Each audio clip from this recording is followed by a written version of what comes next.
Hey girls, welcome back to Heatherly Hearts and welcome back to another edition of Wednesday Wonder.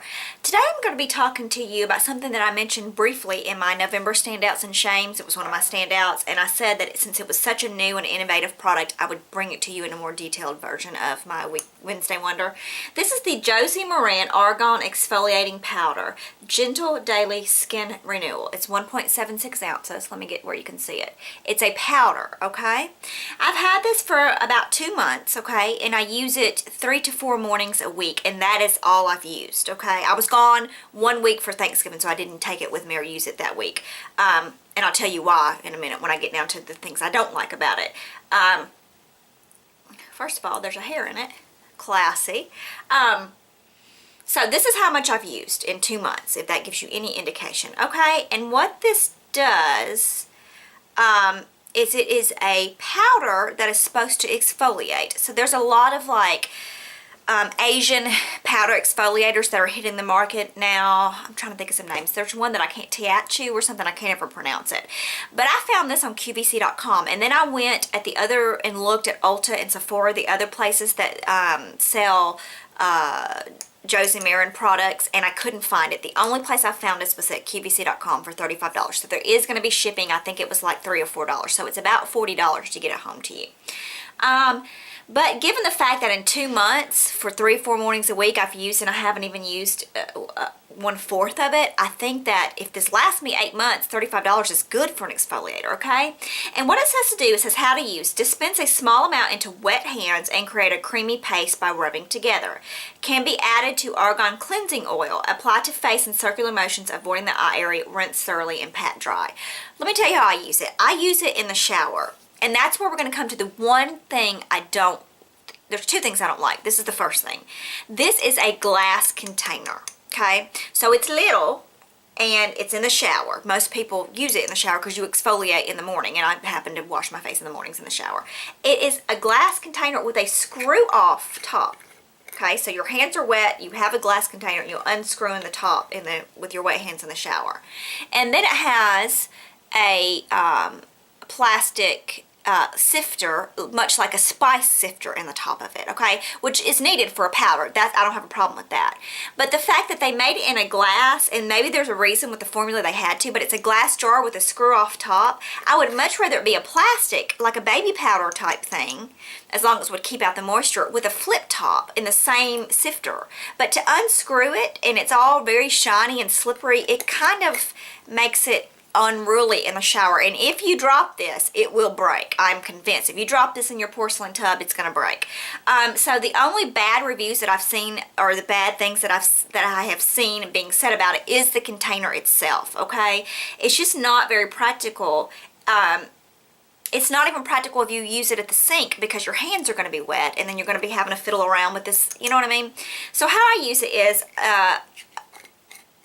in the shower. I usually use my cleanser first because I just like to get all the nights, because when you sweat at night and you sleep at night, the impurities of your skin seep out, okay? So I like to get those off before I exfoliate. So I use my really gentle cleanser, and then I open this, and I'm not going to waste it because it's so expensive, but I pour.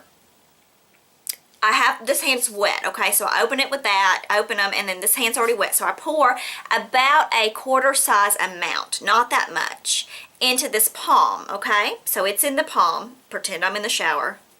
Don't be naughty. You're like, oh, please don't make us pretend that. No, so this is in the palm, and then with this other hand, I just put it under the shower and get a little bit wet, because if you wet it too much, it's just going to run down your arm. Does that make sense? So I get it a little more wet, and then I rub it and make a paste out of the shower stream, because if you get it too wet, this is powder, it's just going to go. So I make a paste with it, okay? So now there's a paste in my hand, okay? And it is the consistency of a paste. And then I start exfoliating my skin with it. Bring it down my neck, exfoliate, and then rinse it off, okay? And it's a very finely milled powder, so be careful because you can wash it down the drain. The only other thing I don't like about it, and I haven't seen anybody else complain, but maybe it's just me, because I got this right after I got back. My best friend had a baby in September, on September 20th. So I went and visited her the first week of October and saw the baby and helped her out. And when I came back, this was waiting on me. I had already ordered it. So I got it like the second week of October. And the first time I smelled it, it smelled like baby formula to me. So I don't know if that's just because I had been smelling a lot of baby formula the week before. It had been a long time since I had baby formula. But the smell of it is, and it's not bad, but it has that powdery baby formula. And if you put it out in your hand, ooh, I'm probably wasting it. If you put it out in your hand, there is a little dust cloud. If you inhale, it gets into your mouth, okay? And into your nose, okay? And it smells like baby formula. So I know that's kind of strange. But I have been loving this exfoliator. It is sensitive enough to use on my older, aging, dry skin. It never leaves it feeling stripped. As I rinse it away, my skin feels moisturized, almost like I've put a treatment, like a mask or something on it. I absolutely love it. So besides the smell and the kind of unruliness of the bottle, this is a wonder to me. I think it's amazing. I think the price is good considering for the amount that I've used, and I will continue to buy it again. You know, I would caution you, there is a kind of a learning curve. It's not something like it's not just a liquid you dispense in your hand and rub on your face and you're done. There is, you need to find out how much you need for your skin. You need to find out your mixing ratio, water to powder, to make the perfect combination. If it's too dry, it's not going to go on. If it's too wet, it's just going to rinse off. It needs to be the perfect paste-like consistency, more on the watery side of paste, but paste to go onto your face, okay? And then you rinse this off, and it leaves your skin so soft. I am a die-hard user of my Clarisonic. Love that thing. And now, like, I use this 3 or 4 mornings a week, and my Clarisonic the other 3. So I use this more than my Clarisonic now. That's how much more I like it. It just leaves my skin feeling even softer, even more cleaner, even more refreshed. It's not stripped at all, and I really like it. So this Josie Maran Argan Exfoliating Power Gentle Daily Skin Renewal is definitely a wonder, and I will keep looking for it, and if I find it somewhere else besides QVC where you wouldn't have to pay postage, I will post that on my Instagram. So if you're not following me on Instagram, you should. We have fun there. It's heatherreallyhards at instagram.com. Don't forget to subscribe to this channel. I am so blessed, and my channel is doing well, and I'm thankful for y'all. So if you like what you see, please subscribe. It's like a huge pat on the back. I hope that you girls have a great rest of your week, and that it's filled with only the beautiful things. Bye, girls.